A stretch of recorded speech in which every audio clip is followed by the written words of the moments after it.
ବିଜେଡିର ସାଂଗଠନିକ ସମ୍ପାଦକ ପ୍ରଣବ ପ୍ରକାଶ ଦାସଙ୍କ ମା ପୁରେଇ ନିର୍ବାଚନ ମଣ୍ଡଳୀରେ ଏଥର ନିର୍ବାଚନୀ ମଇଦାନକୁ ଓହ୍ଲାଇଛନ୍ତି।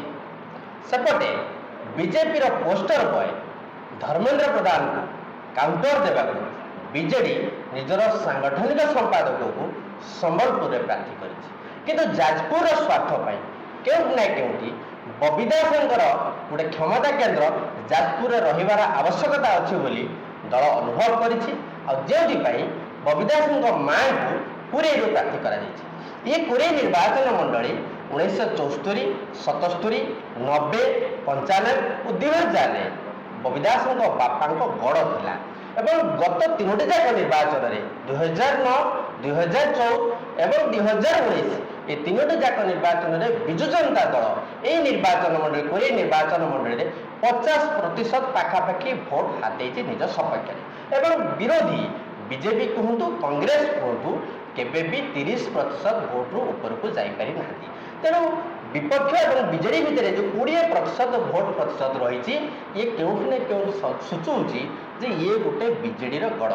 ଆମ ସହିତ ଅଛନ୍ତି ସୁଧାଂଶୁ ଶେଖର ବରା, କୋରେଇ କନଷ୍ଟିଚ୍ୟୁଏନ୍ସି ବା ନିର୍ବାଚନ ମଣ୍ଡଳୀର ଯୁବ ସଭାପତି ବିଜୁ ଜନତା ଦଳର। ମୁଁ ତାଙ୍କୁ ସ୍ୱାଗତ କରିବି ଆଲୋଚନାକୁ।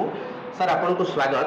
କ'ଣ କହିବେ କୋରେଇ ନିର୍ବାଚନ ମଣ୍ଡଳୀରେ ବିଜେଡିର ଗଡ଼ ବୋଲି ଯେଉଁ ଚର୍ଚ୍ଚା ହେଉଛି ବର୍ତ୍ତମାନ ନିର୍ବାଚନ ପରିପ୍ରେକ୍ଷୀରେ କିଭଳି ଚାଲିଛି ଆପଣଙ୍କର ବ୍ୟବସ୍ଥା ନିର୍ବାଚନ ପରିଚାଳନା?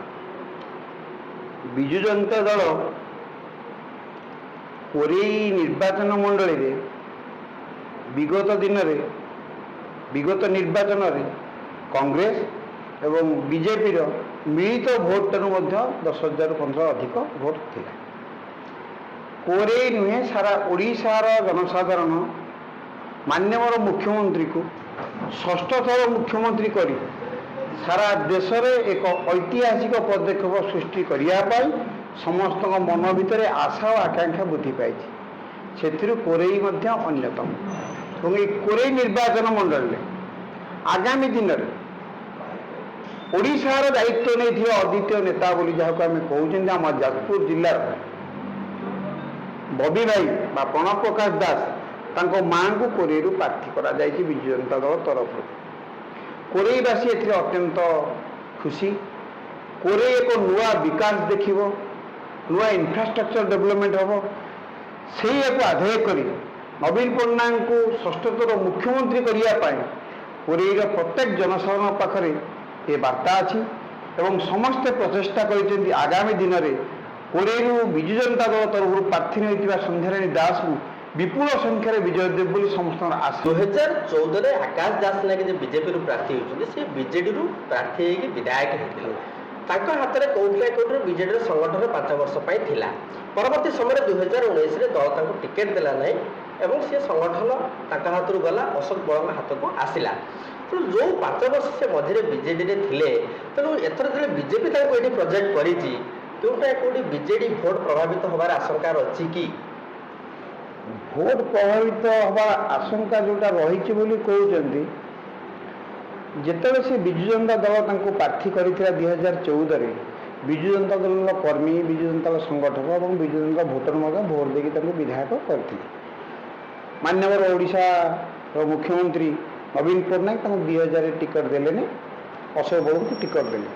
କୋରେଇର ଲୋକ ଚରିତ୍ର, କୋରେଇର ଲୋକାଭିମୁଖୀ କାର୍ଯ୍ୟକ୍ରମ ଅଶୋକ ବଳଙ୍କ ଦ୍ୱାରା ଯେତେବେଳେ ଚାଲିଲା ବିଜୁ ଜନତା ଦଳ ଲୋକମାନେ ଅଶୋକ ବଳଙ୍କ ପ୍ରତି ରହିଲେ ବିଧାୟକ। ଆକାଶ ଦାସ ନାୟକ ମୋ କଲେଜ ଅଧ୍ୟକ୍ଷ ତାଙ୍କୁ ବିଜୁ ଜନତା ଦଳ କଲା। ବର୍ତ୍ତମାନ ଯେଉଁ ଆପଣ ପ୍ରଶ୍ନ କଲେ ଯେ ତାଙ୍କ ହାତରେ ବିଜେଡ଼ିର କିଛି, ବିଜେଡ଼ି ଗୋଟେ ଏମିତିଆ ଦଳ ସେ ବ୍ୟକ୍ତି କେନ୍ଦ୍ରିକରେ ଭୋଟ ରହିବ ନାହିଁ। ଇଏ ନବୀନ ପଟ୍ଟନାୟକଙ୍କ ନାରାରେ, ଶଙ୍ଖଚିହ୍ନ ନାରାରେ ବିଜୁ ଜନତା ଦଳର ଭୋଟ ଅଛି।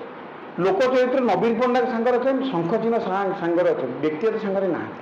2004ରେ ସଞ୍ଚିତା ମହାନ୍ତି ବିଜେପିରୁ ବିଜୟ ହୋଇଥିଲେ କୋରେଇରେ। ଆଜ୍ଞା। ପରବର୍ତ୍ତୀ ସମୟରେ 2ଟି ଯାକ ନିର୍ବାଚନରେ କିନ୍ତୁ ବିଜେପି ତୃତୀୟ ସ୍ଥାନ ରହିଲା, ଅନ୍ୟ ପ୍ରାର୍ଥୀ ଯଦିଓ ଦେଇଥିଲା।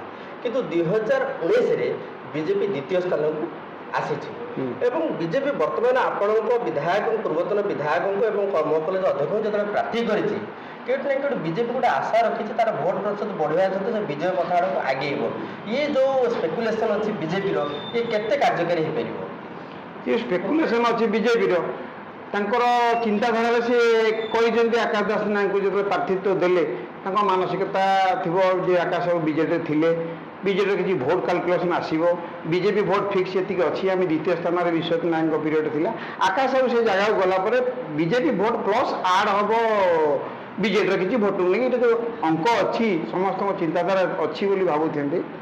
ଆମ ପାଖରେ ମଧ୍ୟ ବିଗତ ଦିନରେ ଯେ ତାଙ୍କର 19ରେ ପ୍ରାର୍ଥୀ ହେଇଥିଲେ ଆମର ବିଶ୍ୱଜିତ ନାୟକ ଯେ ଦ୍ୱିତୀୟ ସ୍ଥାନ ଅଧିକାର କରିଥିଲେ ବିଜେପିରେ, ସିଏ ଆମ ସାଙ୍ଗରେ ଅଛନ୍ତି ବର୍ତ୍ତମାନ ବିଜୁ ଜନତା ଦଳରେ।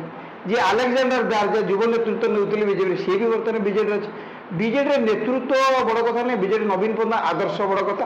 ସେ ଆଦର୍ଶକୁ ପାଠ କରି ବିଜେପିର ଦୁଇ ଜଣ ନେତା ଆମ ପାଖରେ ଅଛନ୍ତି। ତେଣୁକରି ତାଙ୍କ ଅଙ୍କ ମାନସଙ୍କ ସବୁ ବଦଳି ଯାଇଛି, ସେ ମାନସଙ୍କ ବର୍ତ୍ତମାନ ନାହିଁ। ଲୋକଙ୍କ ମାନସିକତାରେ ବର୍ତ୍ତମାନ ନବୀନ ପଟ୍ଟନାୟକ ଜିନ୍ଦାବାଦ, ଶଙ୍କର ସିଂହ ଜିନ୍ଦାବାଦର ନାରା ଚାଲିଛି। 25 ତାରିଖରେ ସରିଯିବ ସମ୍ବଲପୁର ନିର୍ବାଚନ, ତାପରେ ବବି ଦାସ ନିଜେ ଆସିବେ ଏଠାକୁ। ଗଣିତ କ'ଣ ସୂଚେଇବ ସେତେବେଳକୁ? ଯାହା ବର୍ତ୍ତମାନ ଗଣିତ ଅଛି ସେ ଗଣିତ କୁଆଡ଼େ ଯିବ? ଆପଣ ଯେଉଁ ମିଡ଼ିଆ ଲାଇନ୍ରେ ଅଛନ୍ତି ଆପଣ ନିଜେ ବି ଅନୁଭବ କରୁଥିବେ, ବବି ଦାସ 25 ତାରିଖ ଯଦି କୋରେଇରେ ଆସିକି ପହଞ୍ଚିଲା ପରେ ତାର କ'ଣ ହେବ ତାର ତ କହିହେବନି। ଲୋକଙ୍କ ମନ ଭିତରେ ବବି ଦାସଙ୍କ ପ୍ରତି ସ୍ନେହ ଶ୍ରଦ୍ଧା ଯେଉଁ ଭଲ ପାଇବା ଅଛି, ଯେଉଁ ଆଗାମୀ ଦିନରେ କୋରେଇର ଇନଫ୍ରାଷ୍ଟ୍ରକ୍ଚର ବଦଳିବ, ଲୋକମାନଙ୍କର ସମସ୍ତଙ୍କର ଆଶା ଅଛି ଗୋଟେ ନୂଆ କାର୍ଯ୍ୟକ୍ରମ ହେବ କୋରେଇରେ। ଯଦି ବିକାଶର ଅନ୍ୟ ନାମ ଦେଖାହେଉଛି ତାଜପୁର ଟାଉନ୍ ଯେଉଁ ସବୁ କାର୍ଯ୍ୟକ୍ରମ କରିଛନ୍ତି ବଦବାବୁ, କୋରେଇ ବାଲା ବି ଇଚ୍ଛୁକ ଅଛନ୍ତି ଆମର କୋରେଇରେ ବିଭିନ୍ନ ପ୍ରକାର ଅନୁଷ୍ଠାନ ହେବ, କାର୍ଯ୍ୟକ୍ରମ ହେବ, ଇନଫ୍ରାଷ୍ଟ୍ରକ୍ଚର ବଦଳିବ। ସମସ୍ତେ ବବି ଦାସ ପ୍ରତି ବହୁତ ଇଣ୍ଟରାକ୍ସନ୍ରେ ଅଛନ୍ତି, ବହୁତ ଆଗ୍ରହରେ ଅଛନ୍ତି। ଯାହା ଆମେ ଆଲୋଚନା କରୁଥିଲେ ସୁଧାଂଶୁ ଶେଖର ବରାଳଙ୍କ ସହିତ, କୋରେଇ ବିଧାନସଭା କ୍ଷେତ୍ରର ଯୁବ ସଭାପତି ଅଛନ୍ତି। ଆଉ ଆମେ ଆଲୋଚନାରେ ଗୋଟେ ଦିଗ ଆମେ ପଚାରିଥିଲୁ ଯେ ଯେହେତୁ ଆକାଶ ଦାସ ନାୟକଙ୍କୁ ବିଜେପି ପ୍ରାର୍ଥୀ କରିଛି, ସେ ପୂର୍ବତନ ବିଜେଡ଼ିର ବିଧାୟକ ଜଣେ ଥିଲେ, ମୋ କଲେଜ ଅଧ୍ୟକ୍ଷ ବି ଥିଲେ, କିନ୍ତୁ ସେ ଗଣିତ ଯେଉଁ ଗଣିତ ବିଜେପି କରିଛି ଯେ ପ୍ରଭାବ ପକାଇବ ବିଜୁ ଜନତା ଦଳର ଭୋଟକୁ, ତାହା ହେବ ନାହିଁ। କାରଣ 2019ରେ ଯେ ବିଜେପି ପ୍ରାର୍ଥୀ ଥିଲେ ସେ ବର୍ତ୍ତମାନ ବିଜେପି ଶିବିରରେ ଏବଂ ଆଲେକ୍ଜାଣ୍ଡାର ମଧ୍ୟ ବର୍ତ୍ତମାନ ବିଜେଡ଼ି ଶିବିରରେ। ତେଣୁ କେଉଁଠି ନା କେଉଁଠି ଦଳ ବଦଳର ଅଙ୍କ ଯେତିକି କଷିଛି ବିଜେଡ଼ି ତାଠୁ କିଛି ଅଧିକ କଷି ଦେଇଛି। ତେବେ ଆଗାମୀ ଚଳିତ ନିର୍ବାଚନରେ ନିର୍ବାଚନୀ ଫଳାଫଳ ହିଁ ସ୍ପଷ୍ଟ କରିବ କିଏ କି ବାଜିମାତ କରିବ, କାହାର ଦବଦବା କୋରେଇରେ ରହିବ। ଅଧିକ अपडेट ପାଇଁ ଆମ ଚ୍ୟାନେଲକୁ ଲାଇକ୍, ସେୟାର ଏବଂ ସବସ୍କ୍ରାଇବ୍ କରିବାକୁ ଜମାରୁ ବି ଭୁଲନ୍ତୁନି। ନିର୍ଭୟ ସୂଚନା, ନିର୍ଭୟର ସହ ସବୁବେଳେ ଆପଣଙ୍କ ସାଥିରେ।